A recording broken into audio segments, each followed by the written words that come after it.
Robert's heart raced as he wondered what chaos lay beyond his hotel door.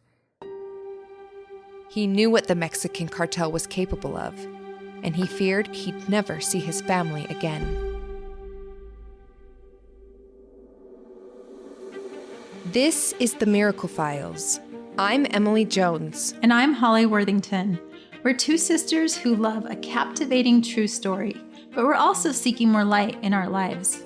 So we're on a mission to find and share unforgettable, uplifting stories of God's miracles.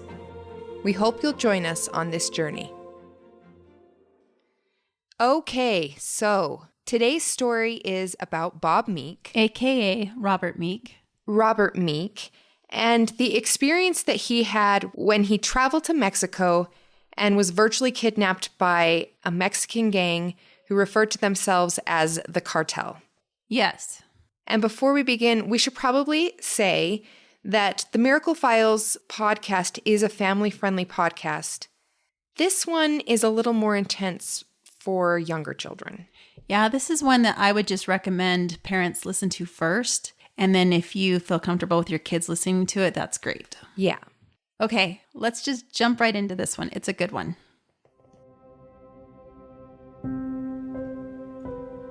Having grown up in the agricultural world of southern Colorado, it only made sense that Robert Meek would go into the agricultural business as an adult. Because the growing season in Mexico is different, the U.S. agricultural industry depends quite heavily on Mexico. As CEO of onion and potato companies, Robert had been traveling to Mexico many times over decades of work. But when Robert wanted to travel to Chihuahua to meet with a new grower, Sean, one of the owners of the company, expressed concerns that Chihuahua was a dangerous part of Mexico. Sean didn't feel comfortable going there himself, and his last words before Robert left were, "Be careful, it's not safe there." Robert spoke Spanish fluently and felt confident that he knew Mexico well. He figured if he didn't go out after dark and only went to places he knew were safe, that he would be fine. So on the evening of September 7th, 2016, he flew to Chihuahua. The next day, he visited his new grower's farm. Then Robert went back to his hotel. His plan was to spend one more night in Chihuahua and take a return flight at 6 a.m. the next morning. No alarm bells went off for Robert when the hotel clerk asked for his personal information, such as home address and purpose for visit. He'd answered similar questions while going through customs at the airport. After visiting the onion farm, he looked forward to chatting with his wife on the phone before going to bed. He had no idea how this short trip would soon turn into the nightmare of his life. Got back that evening. It was about 9 o'clock at night. I had spoken with Lynette. And then after, I received a phone call on my hotel room telephone. And the voice on the other side said, "Mr. Meek, we are the hotel security. A cartel has entered our hotel. They've taken over our property, and they are entering rooms and they're killing people, and we will do our best to save your life. Don't go out in the hallway, stay in your room, and hopefully you'll be safe." Robert Meek followed the hotel security officer's advice and stayed in his room. His heart and his thoughts raced as he wondered what chaos lay beyond his hotel door. He searched desperately for a place to hide in his room. He first considered the bathtub, but ultimately concluded the paper-thin walls connecting the bathroom to the hallway would provide no protection from flying bullets. He decided to lay flat on the floor and hide next to his bed. And terror struck. I could feel the unreality, thinking that this has to be a dream, that I can't be involved in something like this. And yet the reality continued. After speaking with hotel security for another 10 to 15 minutes, the security employee asked Robert to give him his cell phone number. The man assured Robert it was for his own safety. He told Robert he needed a way to stay in contact in case the cartel took out the hotel phone system. It seemed logical enough to Robert, and he gave the man his cell phone number. As soon as Robert hung up the hotel phone, his cell phone rang. It was the security officer again, only what he said now made Robert's blood run cold. And they called me on my cell phone. Only this time they said, "We are the cartel, and you'll do what we say or we'll kill you." The situation went from bad to worse. And I felt, again, the nightmarish reality that was upon me. He struggled to breathe and felt a rising tide of fear from head to toe. And yet, this was reality, and there was no escaping it. They told me that they had all my devices bugged and that I wasn't to reach out by email, by text, by a phone call, that they had my devices bugged, and if I tried, that it would be immediate death. Robert had never heard of virtual kidnappings, but Mexican criminals have become very adept at them, and Robert was now a virtual captive. The voice on the other end of the phone threatened Robert, the same voice that only moments ago seemed to be helping Robert. Now, this voice assured Robert that the cartel knew where his family lived and had contacts in the U.S. If Robert didn't follow their directions to the T, they threatened to kill him and his family. And they didn't just threaten their lives. They went into graphic detail about torturing members of his family if he did not comply with their demands. Feelings of helplessness and fear overtook Robert. This went on for excruciating hour after hour. I spoke to them. We never hung up. We spoke for 3 hours. And there were 4 people that would get on the call at random times. And it was like the low-level guy to his boss, to his boss, to the big boss. And with every person that would get on, the call became more and more threatening. Oh, it was terrible language. The threats were unbelievable against me. They said that we will find your family, we'll kill you all. And I just thought, how can this be happening to me? And yet it was.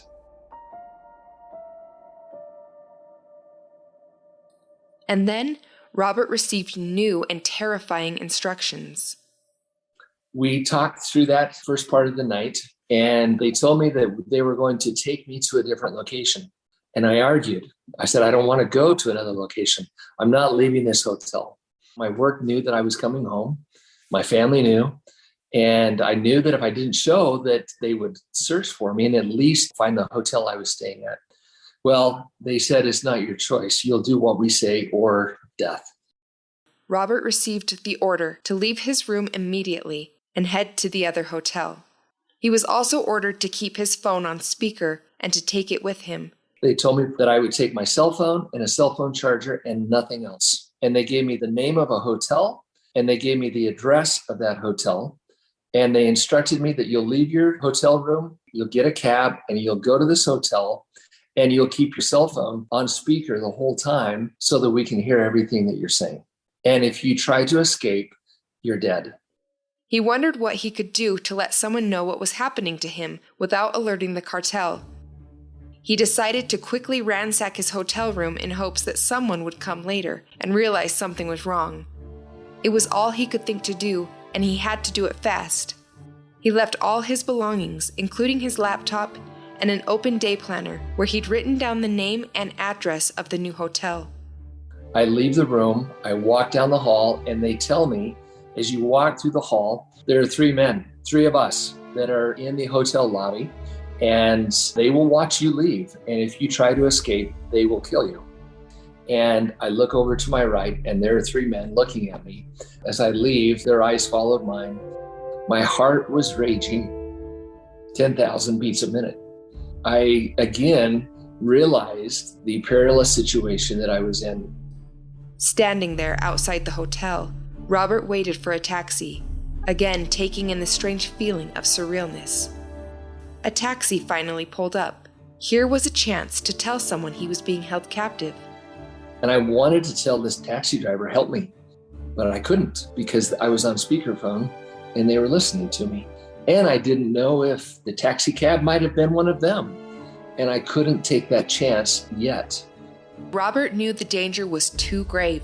He didn't know if he could trust the taxi driver, and his phone was still on speaker. Dreadfully, Robert gave the taxi driver the address of the new hotel. Before leaving the first hotel, the voice on the phone told Robert he needed to check in using a specific Mexican name as an alias. Despite his absolute terror, Robert decided to use a different name. He mustered his courage and gave the hotel clerk the name of his stepfather instead, Kenneth Shepard. I got to the hotel and I just felt that I'm not using that name.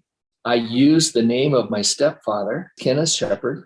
I check into the hotel, I get to the room, and they're irate with me. And they say, why did you use that name? Who is this guy? Why didn't you use the name we gave you? And I made an excuse. I said, listen, I forgot the name. I couldn't remember what you gave me.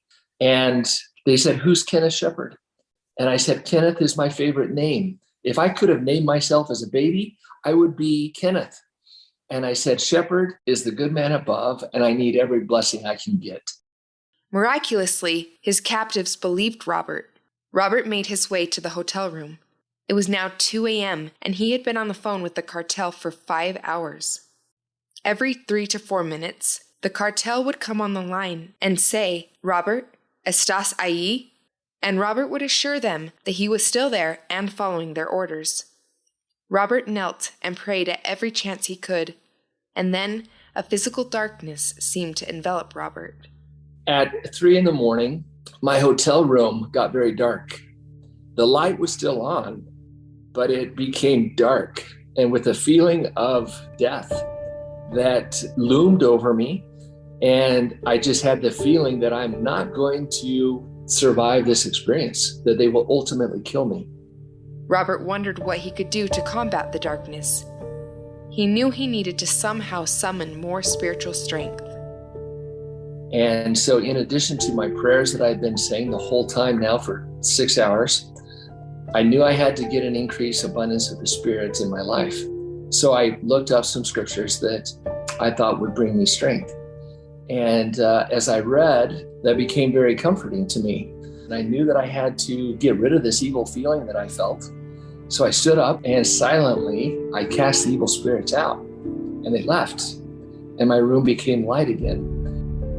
It was a spiritual feeling that improved greatly. Robert continued to read on and found scriptures that spoke of ministering angels. He prayed again and felt the comfort of loved ones who had gone before him. They didn't speak to him in words, but he felt the assurance that he would be okay somehow. He didn't feel confident that being okay meant he would survive to go back to his wife and children again, but he felt sure that either way, he would be at peace and be embraced in the love of his Heavenly Father.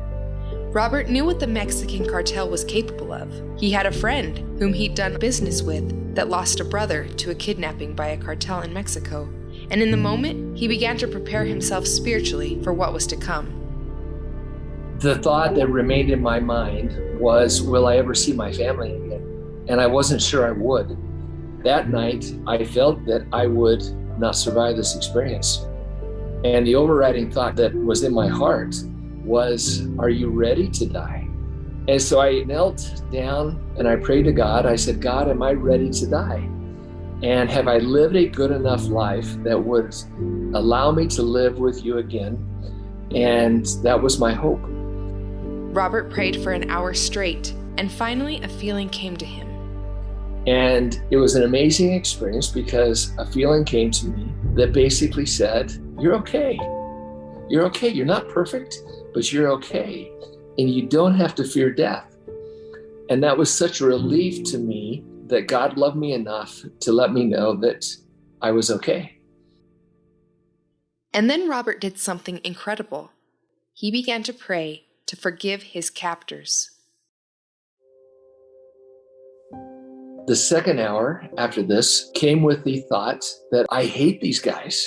And I hated them with a hate that I'd never felt in my life, because I felt they were robbing my family from me. I didn't know what would happen to my family after this experience ended. And all these things piled up in this huge mountain of hatred. And I thought, how can I die with hatred being the last thought in my mind? And I just couldn't do that. And so I knelt again and I prayed to God, help me forgive these guys that hold me captive. But it didn't seem to work. I didn't feel the power to really be able to forgive them. And yet I was asking God for this incredible blessing to forgive. Finally, a feeling came that basically delivered the message, don't worry about it. Jesus Christ paid for their sins, and he forgave them and will forgive them for what they do. And at that moment, I felt this feeling of hatred vanish. As Robert felt the feelings of hatred disappear from his heart, he asked God what he could do to help someone else. His mind went back to his days as a missionary for the Church of Jesus Christ of Latter-day Saints. Robert asked the man on the phone if he knew how Robert had learned Spanish so well, and the man actually responded. He asked how, and Robert explained that he had served a mission in Guatemala and had tried to serve Jesus Christ on that mission and bless others. As they began to correspond back and forth, Robert gained a glimmer of hope that maybe this cartel member's heart could be softened. Robert hoped the man would even possibly release him. The voice on the other end of the line asked Robert if he had baptized anyone on his mission, and Robert said yes. The man asked several other questions about the church Robert belonged to. And I asked him, I said, who are you? Tell me. I demanded that he tell me. And he said, mi nombre es Sergio. He said, my name is Sergio. And then he said, when I was a young man, I was baptized in your church.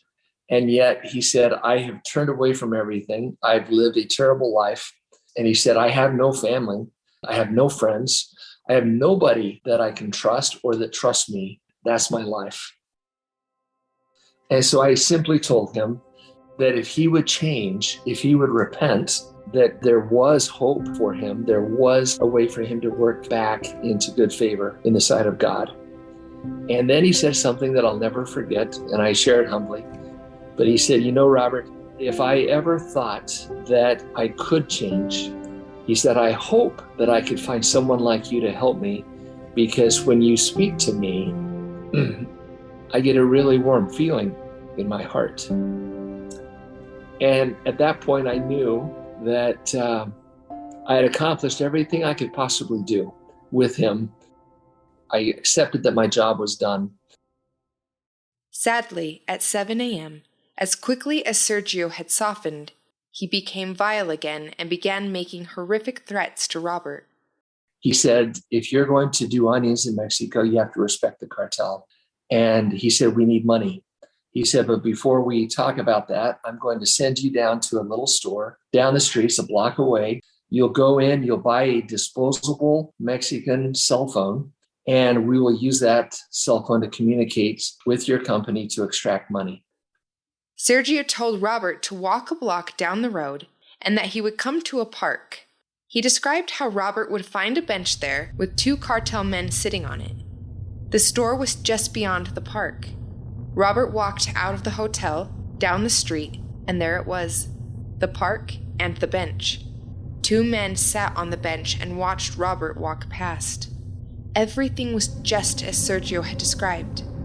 Robert walked into the store and purchased the disposable phone. He asked the store employees to activate the phone, which they did. As Robert walked back to the hotel, the 2 men still sat on the bench, staring him down as he walked past. Back in his hotel room, Robert was told that the cartel was ready to ask for his ransom, 300,000 pesos.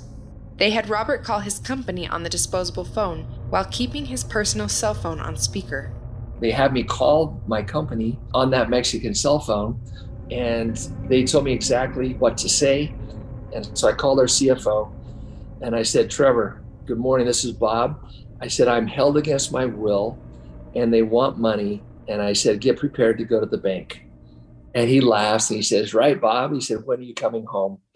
And I said, this is for real. And then they told me, hang up the phone. And I did. Trevor walked into the room with all the other salespeople and management. And he said, guys, he said, I just took this most strange call from Bob. And he explained what I had said. And he said, he just didn't sound right. And I said, I think it's for real. Well, shock and surprise and awe and fear enter their hearts, their beings. Several phone calls between the cartel and Trevor then ensued as Trevor desperately tried to find a way to get the money to the cartel. We had numerous conversations back and forth. They want money, and they told Trevor, go to the bank, get $19,000, put it in a briefcase. One of your people will get on an airplane, will fly to Chihuahua. You'll give Bob the briefcase, and I will deliver it to them. And I said, I'm not doing that. I refuse to do that. I'm not meeting you guys. And I said, besides, we couldn't get a briefcase of money across the border if we wanted to. And so we went to plan B. They finally settled on Western Union, but the plan was complicated. Because wire transfers of $1,000 or more to Mexico are flagged, his captors directed Robert to have 20 people in the U.S. send $950 to 20 different addresses in Mexico. However, when Robert's employees went to send the money, Western Union insisted they give their names and personal addresses. No one felt comfortable giving their addresses to the cartel, so they stalled, trying to figure out another plan. Robert's captors were losing their patience. They threatened to begin chopping off Robert's fingers one by one if the money was not sent within 30 minutes. Meanwhile, Robert's co-workers had notified the FBI, hoping that somehow they could get to Robert before the worst happened. Robert sat waiting, minutes dragging on like hours. He hoped desperately for some kind of rescue. At 3:30 p.m., Robert's hotel phone rang. My hotel phone in my room rings, and I answer it. These guys are still listening to my iPhone, and the voice on the line says, "Are you Robert Meek?" And without thinking, I said, "Yes, I am." And they had instructed me when they first introduced themselves to the cartel, if you disclose to anyone who you are, it's immediate death. You cannot tell anyone who you are. Robert realized he had made a grave error. He quickly slammed the phone down in fear. His captors were enraged. They said, "You just told someone who you were, didn't you?" And I said, "It was an honest mistake." I knew they knew. And they said, "You'll pay for this." 2 minutes later, Robert startled at the sound of someone knocking at his hotel door. Robert slowly opened the door. 3 people in street clothes stood there. One of them flashed a Mexican police badge, but the last 18 hours had made Robert afraid to trust anyone. The man asked him if he was Robert Meek. And they asked, "Are you Robert Meek?" And I couldn't reply. Fear struck me. In probably a millisecond of a thought, I thought of Elizabeth Smart. And if you recall, when the police found her, she didn't immediately confess to them that she was Elizabeth. And I felt that complete hesitancy to disclose who you are because of all the emotional trauma that had happened up until this point. And they said, "We're the police. You have to believe us. We're the police." And I finally said, "Okay, here's my chance. It's the best odds I have." And I said, "I am Robert." With the cartel still on the phone, Robert had confirmed his identity, something he was told to never do. They grabbed my phone out of my hand and they shut the call off. And the phone rang back immediately. And they didn't answer it, and they unpowered the phone. And they said, "We need to get you out of here." But I said, "They have this hotel staked out. They've told me, I've seen them." They said, "No, we walked the hotel. There's nobody here that we see." And I said, "Well, draw your guns at least, because there's going to be a gunfight as we leave." We walk out, we walk through the lobby, which gave me intense anxiety. They helped me get in the back seat. And at this time, I'm thinking that, okay, they missed me in the hotel. They'll do a drive-by shooting now. The police car was an unmarked Toyota RAV4 with only 2 gears. As they crept along down the road, Robert felt far from safe. Finally, they arrived at the police station where Robert could take a moment to breathe at last. And we get in the police station, fill out the reports, and the 2 police officers that rescued me came up to me and they said, "Robert, we have a favor to ask." I said, "Sure, whatever you need, I'll do." And they said, could we take a picture with you? Because this is probably the best day in our career. And I said, absolutely. Tell me about this being the best day of your career. And they very solemnly said, we don't rescue people, we recover them. The true miracle was that Robert had been inspired throughout the entire ordeal. His ransacked room alerted the federal police that something was amiss. They were then able to locate the day planner where Robert had written the other hotel's name and address. When the police arrived at the second hotel, they asked if Robert Meek was at their hotel. When they learned he was not, they asked if there were any American-sounding names on their registration list. The hotel staff confirmed they had a Kenneth Shepard staying there.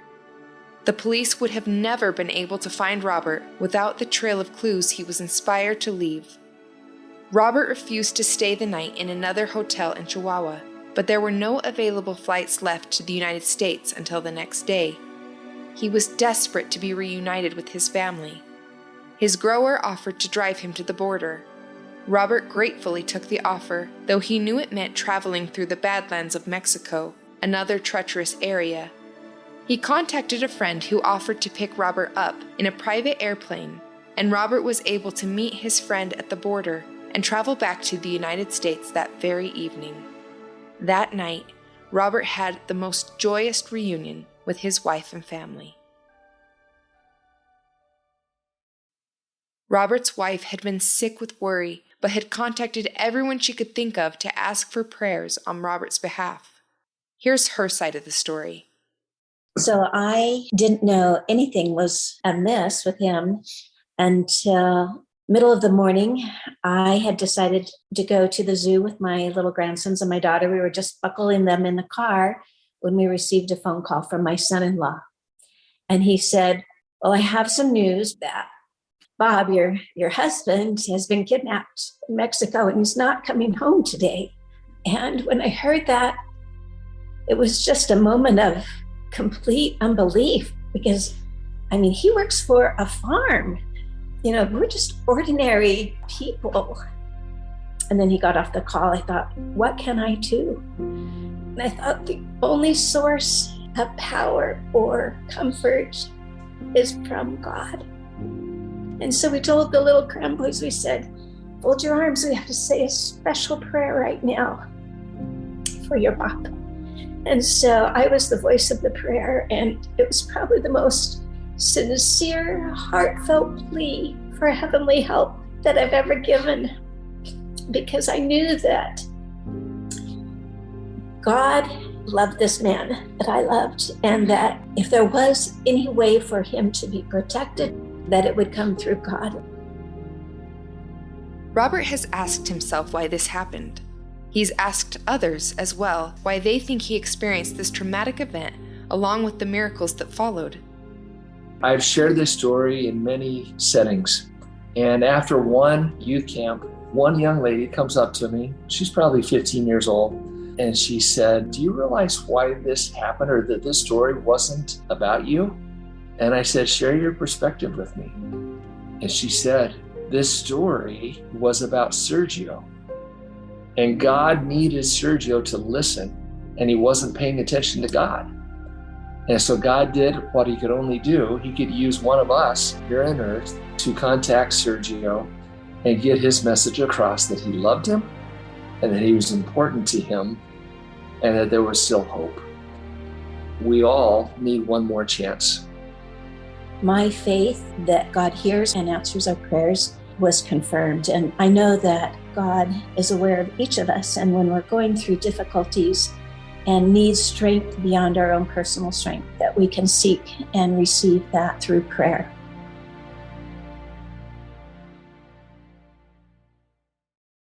This story was powerful to me in so many ways. And one of the things that struck me the most is how kind and good Robert Meek's heart was, despite going through these awful things. I know. I think that the part of this story that is the most inspirational to me is when he was desperate to be able to forgive these guys, but he couldn't.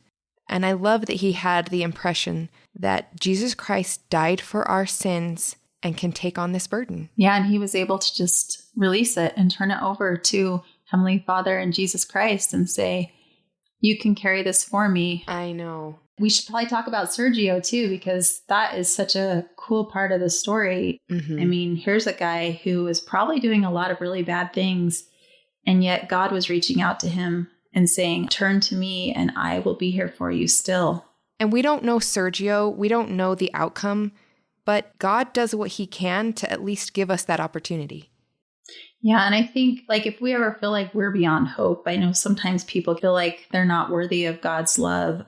I mean, he's aware of all of us all the time. He's aware of every one of us in our trials.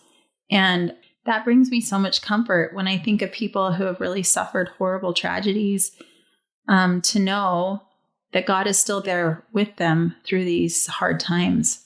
And the outcome may have been different. And no matter the outcome, God can still send us comfort and peace in our trials.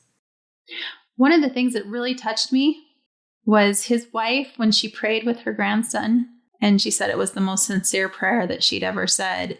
But isn't it amazing, like when we can do nothing else, when we are completely powerless? I mean, I'm sure she felt so powerless. I know Robert felt so powerless, but they both still had prayer.